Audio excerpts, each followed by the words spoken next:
بسم الله الرحمن الرحيم.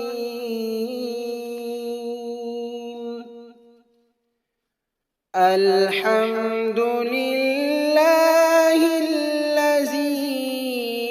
أنزل على عبده الكتاب ولم يجعل له عوجا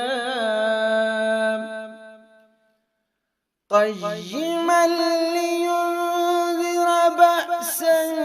شديدا من لدنه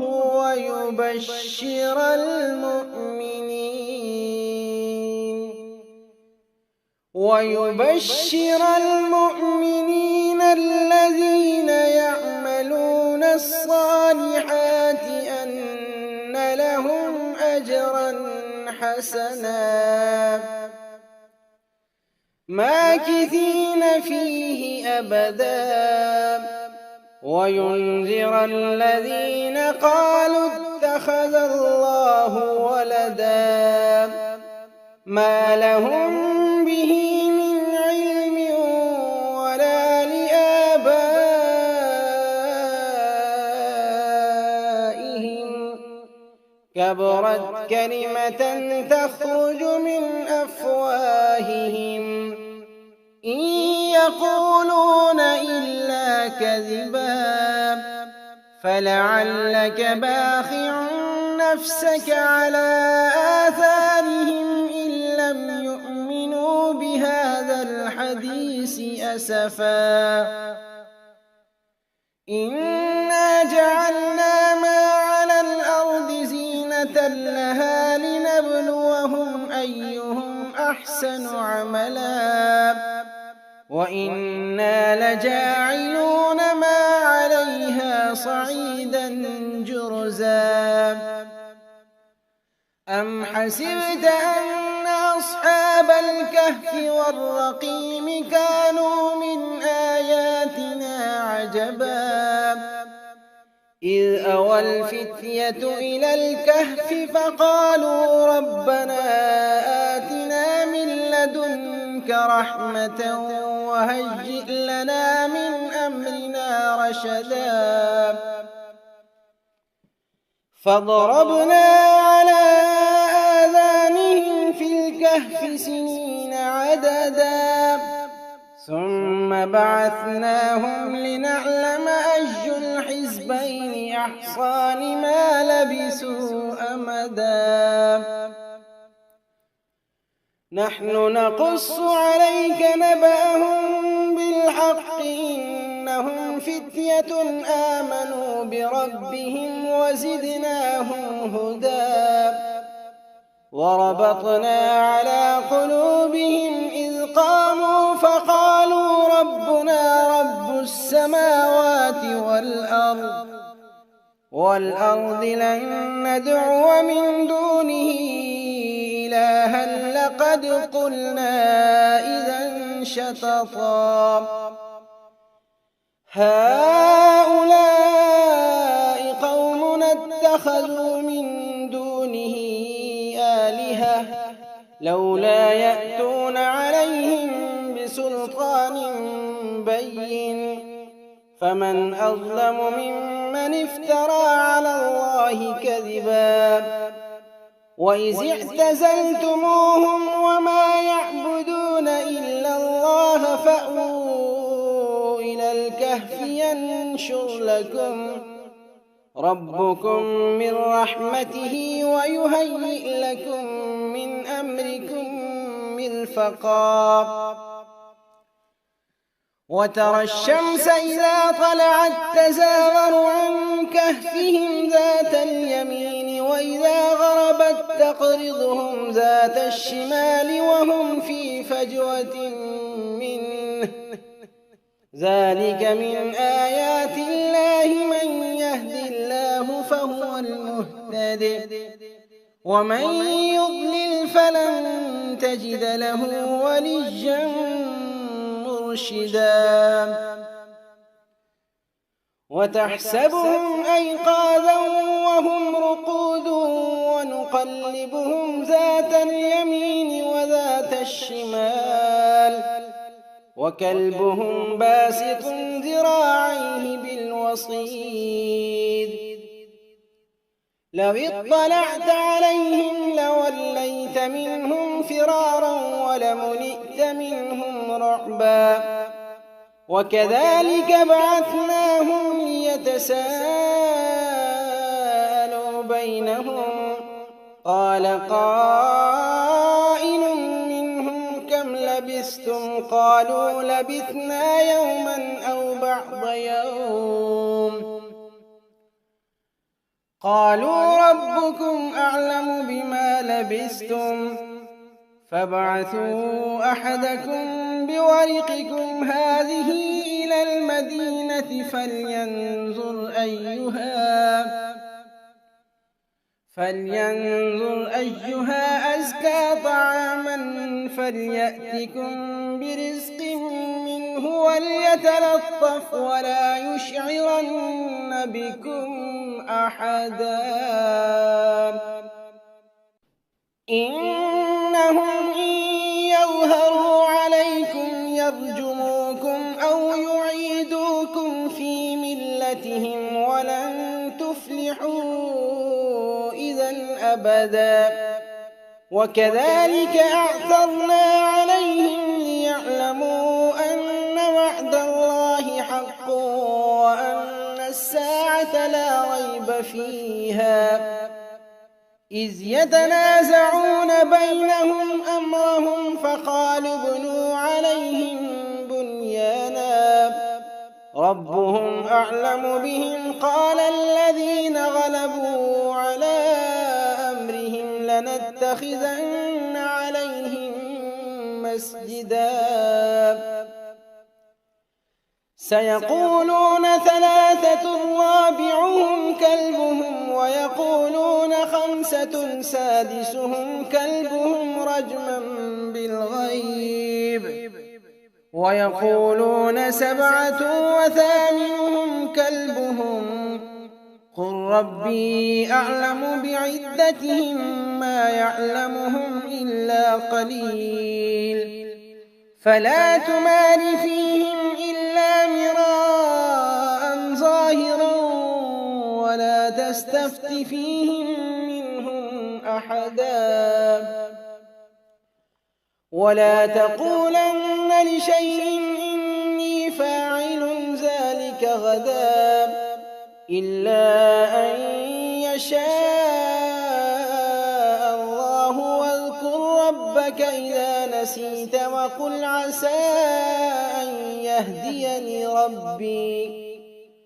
وقل عسى أن يهديني ربي لأقرب من هذا رشدا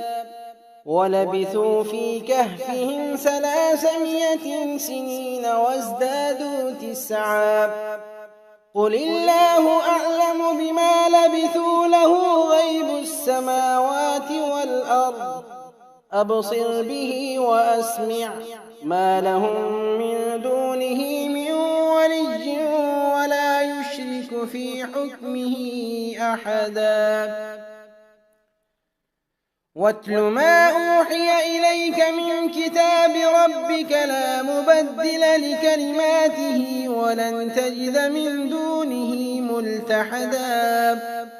واصبر نفسك مع الذين يدعون ربهم بالغداة والعشي يريدون وجهه ولا تعد عيناك عنهم تريد زينة الحياة الدنيا ولا تطع من أغفلنا قلبه عن ذكرنا واتبع هواه وكان أمره فرطا وقل الحق من ربكم فمن شاء فليؤمن ومن شاء فليكفر إنا أعتدنا للظالمين نارا أحاط بهم سرادقها وإن يستغيثوا يغاثوا بماء كالمهل يشوي الوجوه بئس الشراب وساءت مرتفقا إن الذين آمنوا وعملوا الصالحات إنا لا نضيع أجر من أحسن عملا أولئك لهم جنات عدن تجري من تحتهم الأنهار يحلون فيها من أساور من ذهب ويلبسون ثيابا خضرا من سندس واستبرق متكئين فيها على الأرائك نعم الثواب وحسنت مرتفقا واضرب لهم مثل الرجلين جعلنا لأحدهما جنتين من أعناب وحففناهما بنخل وجعلنا بينهما زرعا كلتا الجنتين آتت أكلها ولم تظلم منه شيئا وفجرنا خلالهما نهرا وكان له ثمر فقال لصاحبه وهو يحاوره أنا أكثر منك مالا وأعز نفرا ودخل جنته وهو ظالم لنفسه قال ما أظن أن تبيد هذه أبدا وما أظن الساعة قائمة ولئن رددت إلى ربي لأجدن خيرا منها منقلبا قال له صاحبه وهو يحاوره أكفرت بالذي خلقك من تراب ثم من نطفة ثم سواك رجلا لكن هو الله ربي ولا أشرك بربي أحدا ولولا إذ دخلت جنتك قلت ما شاء الله لا قوة إلا بالله إن ترني أنا أقل منك مالا وولدا فعسى ربي أن يؤتيني خيرا من جنتك ويرسل عليها حسبانا من السماء فتصبح صعيدا زلقا أو يصبح ماؤها غورا فلن تستطيع له طلبا وأحيط بثمره فأصبح يقلب كفيه على ما أنفق فيها وهي خاوية على عروشها ويقول يا ليتني لم أشرك بربي أحدا ولم تكن له فئة ينصرونه من دون الله وما كان منتصرا هنالك الولاية لله الحق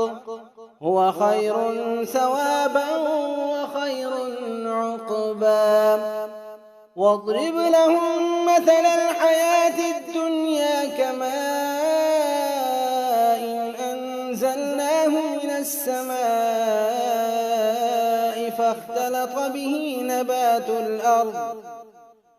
فاختلط به نبات الأرض فأصبح هشيما تذروه الرياح وكان الله على كل شيء مقتدرا المال والبنون زينة الحياة الدنيا والباقيات الصالحات خير عند ربك ثوابا وخير أملا ويوم نسير الجبال وترى الأرض بارزة وحشرناهم فلم نغادر منهم أحدا وعرضوا على ربك صفا لقد جئتمونا كما خلقناكم أول مرة بل زعمتم أن لن نجعل لكم موعدا ووضع الكتاب فترى المجرمين مشفقين مما فيه ويقولون يا ويلتنا ما لهذا الكتاب لا يغادر صغيرة ولا كبيرة إلا أحصاها ووجدوا ما عملوا حاضرا ولا يظلم ربك أحدا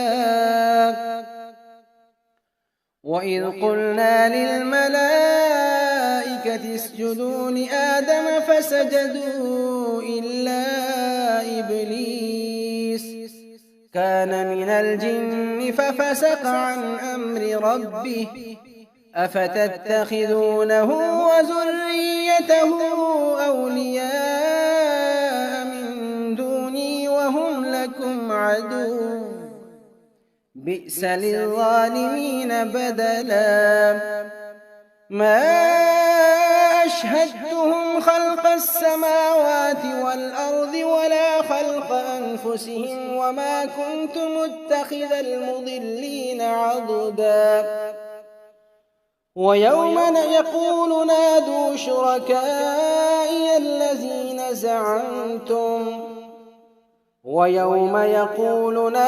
شركائي الذين زعمتم فدعوهم فلم يستجيبوا لهم وجعلنا بينهم موبقا ورأى المجرمون النار فظنوا أنهم مواقعوها ولم يجدوا عنها مصرفا ولقد صرفنا في هذا القرآن للناس من كل مثل وكان الإنسان أكثر شيء جدلا وما منع الناس أن يؤمنوا إذ جاءهم الهدى ويستغفروا ربهم إلا أن تأتيهم سنة الأولين أو يأتيهم العذاب قبلا وما نرسل المرسلين إلا مبشرين ومنذرين ويجادل الذين كفروا بالباطل ليدحضوا به الحق واتخذوا آياتي وما أنذروا هزوا ومن أظلم ممن ذكر بآيات ربه فأعرض عنها ونسي ما قدمت يداه إنا جعلنا على قلوبهم أكنة أن يفقهوه وفي آذانهم وقرا وإن تدعهم إلى الهدى فلن يهتدوا إذا أبدا وربك الغفور ذو الرحمة لو يؤاخذهم بما كسبوا لعجل لهم العذاب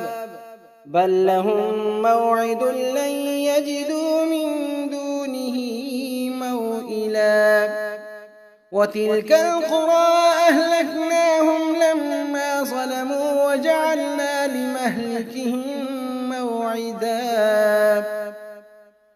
وإذ قال موسى لفتاه لا أبرح حتى أبلغ مجمع البحرين أو أمضي حقبا فلما بلغا مجمع بينهما نسيا حوتهما فاتخذ سبيله في البحر سربا فلما جاوزا قال لفتاه آتنا غداءنا لقد لقينا من سفرنا هذا نصبا قال أرأيت إذ أوينا إلى الصخرة فإني نسيت الحوت وما أنسانيه إلا الشيطان أن أذكره واتخذ سبيله في البحر عجبا قال ذلك ما كنا نبغي فارتدا على آثارهما قصصا فوجدا عبدا من عبادنا آتيناه رحمة من عندنا وعلمناه من لدنا علما قال له موسى هل أتبعك على أن تعلمني مما علمت رشدا قال إنك لن تستطيع معي صبرا وكيف تصبر على ما لم تحط به خبرا قال ستجدني إن شاء الله صابرا ولا أعصي لك أمرا قال فإن اتبعتني فلا تسألني عن شيء حتى أحدث لك منه ذكرا فانطلقا حتى إذا ركبا في السفينة خرقها قال أخرقتها لتغرق أهلها لقد جئت شيئا إمرا قال ألم أقل إنك لن تستطيع معي صبرا قال لا تؤاخذني بما نسيت ولا ترهقني من أمري عسرا فانطلقا حتى إذا لقيا غلاما فقتله قال أقتلت نفسا زكية بغير نفس لقد جئت شيئا نكرا قال ألم أقل لك إنك لن تستطيع معي صبرا قال إن سألتك عن شيء بعدها فلا تصاحبني قد بلغت من لدني عذرا فانطلقا حتى إذا أتيا أهل قرية استطعما أهلها فأبوا أن يضيفوهما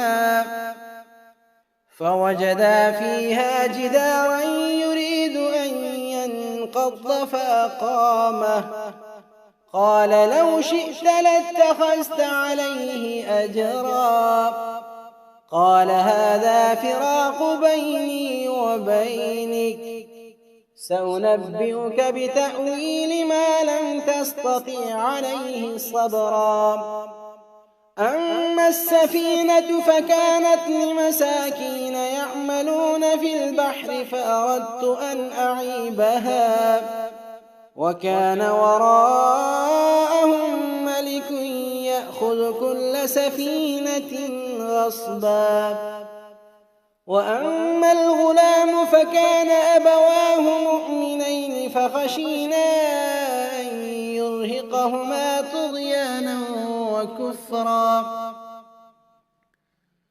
فأردنا أن يبدلهما ربهما خيرا منه زكاة وأقرب رحما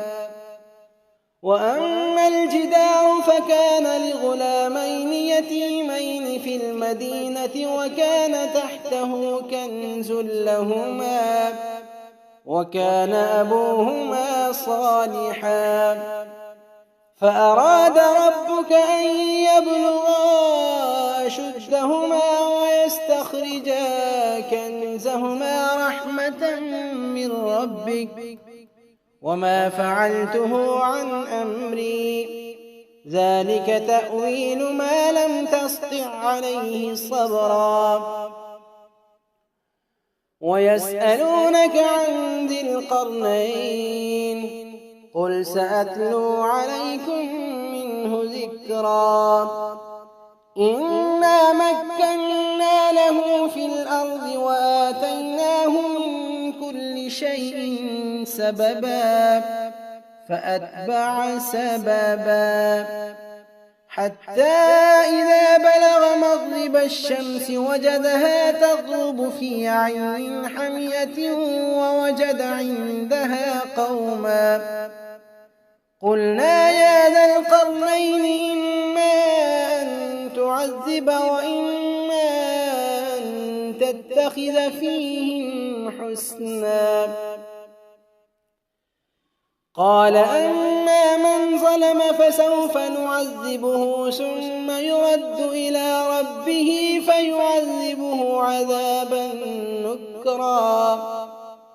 وأما من آمن وعمل صالحا فله جزاء